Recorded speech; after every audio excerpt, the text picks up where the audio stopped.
At the official launch of the festival in February, the tourism minister said the opening of St. Lucia Jazz would remain at Marchand.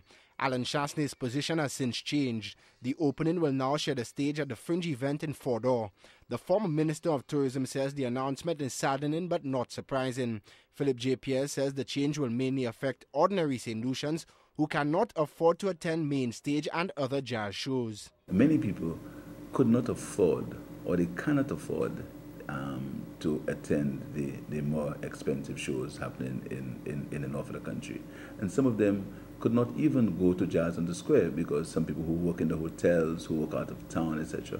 To make the excuse that is being opened in Fort-d'Or is not an excuse, because Fort-d'Or always had jazz, and the people of Fort-d'Or need the jazz show. The same way that the people of Castries, particularly the low-income people, need a feel-good attitude, and they need a jazz show.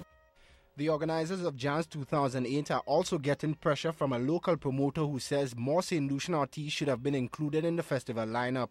Christopher Hunt of Tempest Production says it is shameful that only a handful of local musicians were selected to perform at the various jazz shows. I'm happy to see that Rob Taylor, Boo Hinkson, Barbara Cadet, and Invader Cushion and a couple of others have made it into jazz.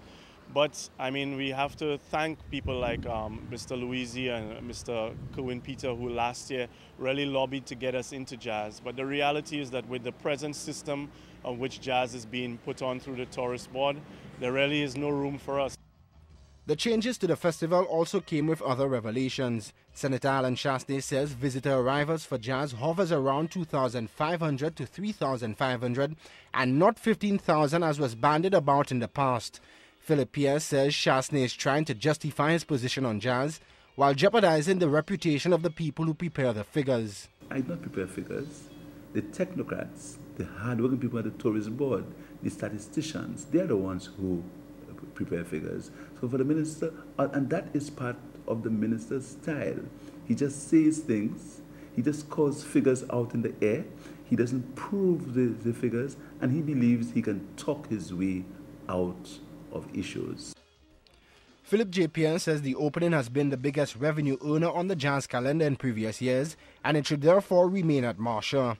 Tourism Minister Alan Chastain says losing the traditional opening is the first of many changes to come for the 17-year-old festival. St. Lucia Jazz 2008 will run from May 2nd till the 11th.